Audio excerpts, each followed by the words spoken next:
Let's talk about Israel and Gaza. We've had Penny Wong wandering around, Anthony Albanese. They're all busily attacking Israel, as is their preference. Let's go to speak to someone who actually knows what is going on in Israel, someone who has experience there on the ground, and that is, of course, Colonel Richard Kemp. Richard, great to see you as always. It will come as no surprise to you that we had Penny Wong, our Labor Foreign Minister, and Anthony Albanese desperately calling for ceasefires, criticising the IDF. Now, yes, of course, it is a tragedy that the 7, including 1 Australian aid workers, were killed. You know from your experience in war this happens. But tell us, what is the danger now for Israel with this kind of constant pressure now for ceasefires and blaming Israel rather than Hamas, who should wear the blame for the tragic deaths of the 7 aid workers? Richard, your thoughts? Well, we're getting the same noises over here, Rowan, in London about things like arms embargoes and trying to force Israel to stop fighting. This is beginning to take shape over here, particularly after this tragic incident. But the effect really is going to be minimal in relation to Israel directly, unless the United States really turns on Israel and ceases to supply Israel with not only arms and ammunition, but also the political support that it needs. And the effect that has, okay, it will have an effect on Israel. Israel will still be able to fight if it chooses to defy the US. But the effect all of this noise has, coming from Australia, from the UK, from the US and other countries, is to strengthen Hamas. It gives encouragement.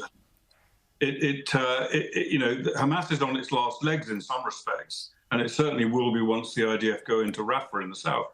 But meanwhile, they're getting courage. They're getting, effectively, they are being encouraged by these people in our countries to fight on and fight harder.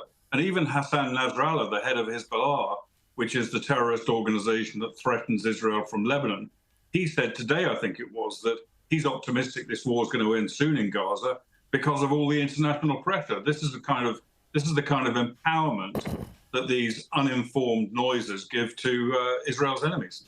James. Colonel Kemp, I want to ask you, though, about what I believe is the real root of this issue here, which is Iran. And it seems to me that the Biden administration in particular is playing a very two-faced game here, where they're acting still supportive of Israel, still supplying arms to Israel, although that support is being progressively withdrawn, while at the same time doing absolutely nothing about stopping Iran supplying arms to Hezbollah, giving aid to Hamas, and, allowing it to become the regional hegemon, potentially a nuclear-armed one. How is the Biden administration getting away with this double game?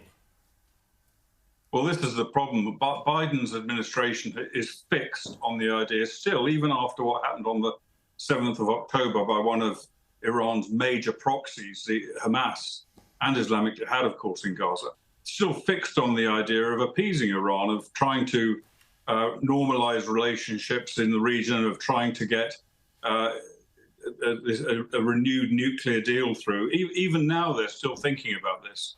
And the consequences, of course, are that Iran will become more aggressive, not only towards Israel, but to the West as well. In Australia, in Britain, in other European countries, in the US, Iran has sleeper cells, IRGC, Islamic Revolutionary Guard Corps, and Hezbollah sleeper cells, which are ready to attack us. And this sort of encourages that country in its actions. And I mentioned Hezbollah and Hassan Nasrallah up in the north. They're waiting to attack Israel. They're waiting for the words from Tehran to do it. And by emboldening Iran, that's much more likely to happen. The best way of deterring Iran and deterring Hezbollah is for the world, particularly the US, to give absolute support to Israel to destroy Hamas. And that will send a very, very salutary lesson to both Iran, Hezbollah, and the other proxies in the region.